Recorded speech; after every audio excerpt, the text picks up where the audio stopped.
Okay, here is the video review for the Kenner Aliens Series 1, 1992 Scorpion Alien. More commonly confused with the Warrior just because of the way he looks. Yeah, they could have just called this guy the Warrior.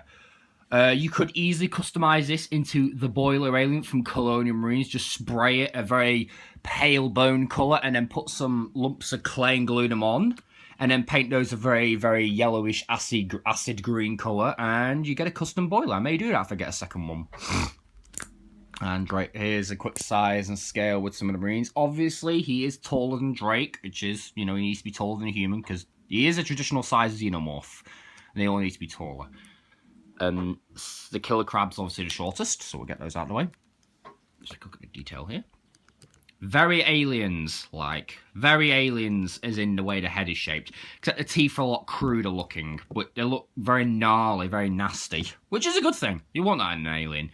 He has all these tubes at the back. These are flexible-ish. They're not flexible rubber like NECA's toys are. They're kind of like more givable plastic. They're a bit more flexy. He's got a button here. I'll show you what that does in a minute. His arms are very nicely detailed. There's his hands here. And you could sort of say face palms, but not really. Nah, I don't even know why you want an alien face palm. And he's got his other hand here, which has a trigger finger, like that one, which is interesting. Very nice. His tail here is in a C shape. And his legs, he's kind of doing a mid-walk pose.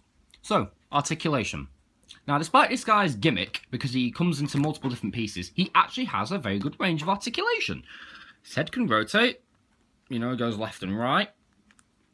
The arms, well, basically everything's cut joint. The arms, rotate. Same with this one. That one has a free range of motion, but it does catch on the leg a little bit. The tail can rotate. It's kind of pointless though. And the legs can go forward. Not really so much back. So, they go forward. Also, I forgot to mention his chest is... This guy's got a beautiful sculpt to him. He really, really does. And his gimmick is, if you press this button, he is a suicidal bomber. And he sprays his victims with acid. Was that supposed to kill me or something? I don't know, Drake. I don't know. Yeah, I play my toys dead weird. So let's take a look at all these individual pieces. Now, this is what I mean. See, this could have easily been a frozen piece, but look. A single piece that didn't move, but look at that. He still has articulation. That is fantastic. That's a lot of dedication. I mean, Hasbro don't do that. Let's take a look at the detail here. As you can sort of see. There is a bit of detail in there, which is very nice. So, that's cool. This is quite nice. And this part is interesting, because it's orange, but... I like these. These kind of look like the tube pieces. So, that this goes at the back, which is kind of cool. And this little lip bit here fits into the head. So, it's nice. This piece also has articulation. It's nice that they put the articulation despite the gimmick of them coming in several pieces. So, that is great.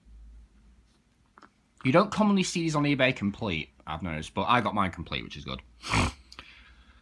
Spring piece back there. Does that actually... I'm going to use my headphones and just test something.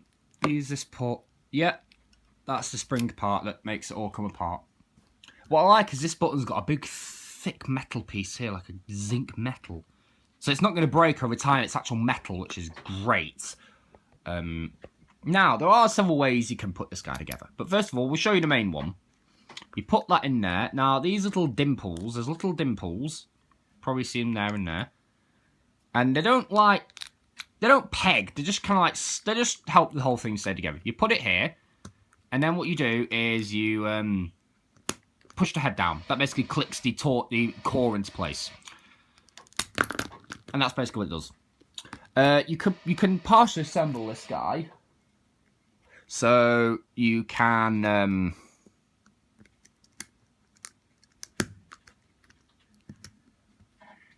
as you can see, it kind of clicks into place. So you can basically have him missing an arm, and you can sort of see how the xenomorph would work. And inside, you sort of see the xenomorph's guts, like a autopsy. So you can have him laying down, these Xenomorph Autopsy, or Postmortem, whatever you call it. So basically, this is the core gimmick. That goes in there. Now when you put the 2 torso pieces down, you push the head down, it clicks that into place. And, yeah. So now we're going to see if we can actually kill our marine friend. Sorry, Drake. This won't permanently kill him, you know, he's only a plastic toy.